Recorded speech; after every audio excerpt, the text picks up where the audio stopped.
नमस्कार, मैं हूं नीलू। बड़ी खबर हम आपको बता दें, गजा में इजरायली सेना को भारी नुकसान हुआ है। बड़ा हमला हुआ है इजरायली सेना पर गजा में। इसी पर बातचीत करने के लिए मयंक मेरे साथ जुड़ गए हैं। मयंक, गजा में बताया जा रहा है इजरायली सेना को मतलब बड़ा हमला उन पर हुआ है। किस तरह से हमला हुआ, किस तरह से उनको निशाना बनाया गया, क्या खबर है इससे लेकर? देखिए, गाजा में इजरायली सेना के काफिले पर ये हमला किया गया और अल कासिम ब्रिगेड ने ये हमला किया है। और देखिए, जो बेत हनून इलाका है गजा का, नॉर्दर्न गजा का ये इलाका है, यहाँ पे इजरायली सेना का एक काफिला जो था उस पे हमला, निशाना बना के हमला किया गया और अल कासिम ब्रिगेड की तरफ से ये हमला किया गया है। देखिए, ये पूरा जो इलाका है, यहाँ पे बहुत सारे टनल्स हैं जो कि एक अभी भी इजराइल के लिए एक बड़ा पहेली बनी हुई है। बताया जा रहा है कि ऐसी ही एक टनल के आसपास कुछ माइंस लगी हुई थी, जिसको हटाने की कोशिश में ये इजरायली सेना का ये जो काफिला है ये जुटा हुआ था। इसको एम्बुश करके हमला किया गया। जो अल कासिम ब्रिगेड है, हमास की सबसे घातक जो इनकी विंग है, इसने ये अटैक किया और फायरिंग भी की गई। रॉकेट लॉन्चर्स से भी अटैक किया गया और माइंस से भी अटैक हुआ। तो ये 13 अटैक हुआ, जिसमें एक बड़ा इनका जो व्हीकल है इजरायली सेना का, वो तबाह हो गया। अब देखिए, ये पिछले कुछ समय में जब से ये इजराइल ने घातक हमले शुरू किए हैं गजा के ऊपर और लगातार लोग मारे जा रहे हैं गजा में, उसके बाद से जो ये अल कासिम ब्रिगेड है, इसने अपने काम करने के तरीके में बड़ा परिवर्तन कर दिया है, ऐसा माना जा रहा है। देखिए, पहली चीज तो अब ये निकल के सामने आई है कि ये कई जगह सोशल मीडिया में चर्चाएं हैं कि करीब 30,000 नए लड़ाके अल कासिम ब्रिगेड ने भर्ती कर किए हैं पिछले कुछ दिनों के अंदर। इसमें बड़ी संख्या में गजा के वो युवा हैं जिनके परिवार का कोई ना कोई सदस्य जो है वो हमलों में मारा गया है। अब उसके बाद देखिए, जो काम करने का इनका तरीका है वो कैसा है। अभी भी गाजा में कई इलाके हैं जहां पे बड़े पैमाने में हमास ने सुरंगें बना रखी है, अपनी टनल्स बना रखी, और इस टनल्स का जो मुख होता है, जहां पे एंटर करने के लिए जो गेट होता है, इसके आसपास माइंस बिछा दी जाती है।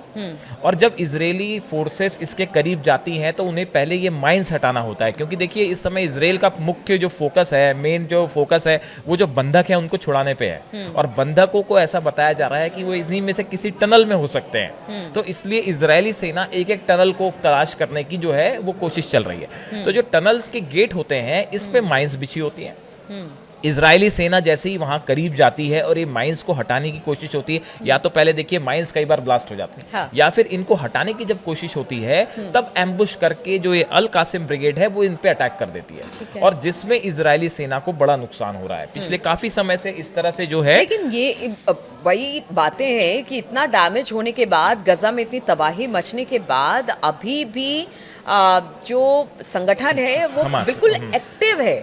मतलब लगातार वो इजराइल को काहे बगाहे चोट पहुंचा ही रहा है। देखिए, इजराइल की तरफ से जितना हमला पिछले करीब 1.5 महीने में हमने देखा, और बहुत सारे लोग मारे गए, बहुत सारे लोग मारे गए। और अभी एक जो लेटेस्ट खबर आ रही है उसमें तो ये है कि जो यूएन वर्कर्स थे, मेडिकल वर्कर्स थे, इनके ऊपर भी हमला हो गया और काफी सारे वर्कर्स मारे गए, जिसको इजराइल ने स्वीकार किया है कि हमारी गलती थी और ये गलत डिसीजन की वजह से ये हमला हो गया।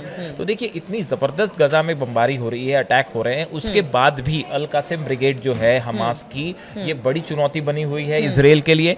और ये कहा जा रहा है कि पिछले कुछ समय के अंदर, जो हम, जैसा कि मैंने बताया कि कहा गया कि करीब 30,000 नए लड़ाके भर्ती किए गए हैं। इसके साथ ही अल कासिम ब्रिगेड ने नए सोर्सेस से हथियार जुटाना भी शुरू कर दिया है। जो पुराने रूट से जो सप्लाईज थी वो बंद होने के बाद अब नए तरीके से फंडिंग रेज करने की कोशिश हो रही है, नए तरीके से हथियारों को जमा करने की कोशिश हो रही है। क्योंकि देखिए, बिना फंडिंग रेज किए हुए, हथियारों को जमा किए हुए आप लगातार इस तरह से डैमेज नहीं कर सकते हैं। बिल्कुल। तो आपको तो कहीं ना कहीं से आपको चाहे हथियार हो या फंडिंग हो, मुहैया कराई जा रही है। देखिए, ये जो अल कासिम ब्रिगेड है, जो हमास की विंग है, इसमें इन्होंने जो है 4 पार्ट में अपनी विंग को डिवाइड कर रखा है, इसकी पूरी सेना को। एक है मिसाइल विंग, एक है एयरबोर्न विंग, फिर है ड्रोन विंग और है इंटेलिजेंस विंग। जैसे किसी आर्मी की अलग अलग विंग्स होती हैं, किसी वैसे देश की आर्मी की, बिल्कुल इस तरह की जो हमने देखा था 7 अक्टूबर को जो हमला हुआ था, आपने देखा था उसमें बड़े सारे पैराग्लाइडर्स जो इजराइल में एंटर किए थे, वो इसकी एयरबॉर्न विंग थी जिसने अटैक किया था अल कासिम ब्रिगेड की।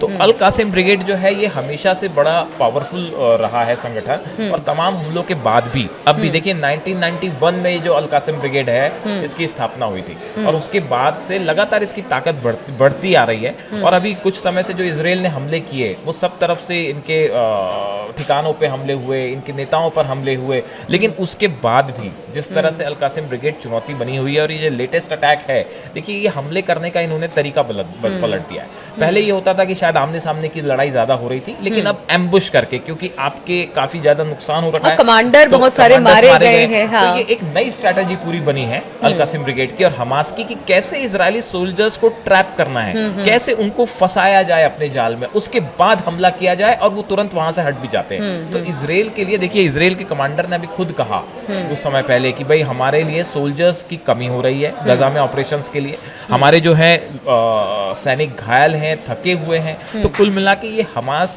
का जो ऑपरेशन है, इजराइल का जो ऑपरेशन है, इसके लिए ये एक बड़ा झटका है जिस तरह से अल कासिम ब्रिगेड इसे काउंटर कर रहा है। अब आने वाले कुछ दिनों में इसका किस तरह से इजराइल क्या कोई जवाब देता है या कोई रणनीति होती है, ये देखने की बात। मुझे लगता है मैं कि जमीनी स्तर पर जब सामने से वार किया जाता है तब ज्यादा हमने देखा है, चाहे वो लेबनान के बॉर्डर पर भी हमने देखा और यहाँ पर भी, तब ज्यादा नुकसान इजराइल को। लेबनान वाले बॉर्डर पे तो अब नई खबरें आ रही हैं कि हिजबुल्लाह ने भी अल्टीमेटम दे रखा है इजराइल को कि आप एक निश्चित समय सीमा के अंदर अपनी सोल्जर्स हटाइए यहाँ से, अदरवाइज जो है आप पे फिर पहले जैसे हमले होंगे। हाँ। हम बार बार ये कह रहे हैं कि जो हिजबुल्लाह के साथ ये जो कुछ समय से शांति बनी हुई है, इस दौरान हिजबुल्लाह ने अपने आप को तेजी से मजबूत किया है, फाइनेंशियली भी, नए हथियारों का भी जैसे इनपुट्स आ रहे हैं कि नए हथियार भी हिजबुल्लाह के पास हैं, और वो भी एक बड़ा पलटवार करने के लिए तैयार है। तो देखिए, गाजा हो, लेबनान हो, चाहे हुतीज हो, तीनों स्तर पे इजराइल जो है वो फिलहाल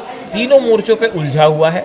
हमास के साथ सीज फायर वाली बात फेल हो गई है, जो हमने पिछले वीडियो में चर्चा की थी, और अब कुल मिला के जिस तरह से चुनौती अल कासिम ब्रिगेड दे रही है, ये इजरायली सेना के लिए एक बड़ा खौफ का मुद्दा बन गया।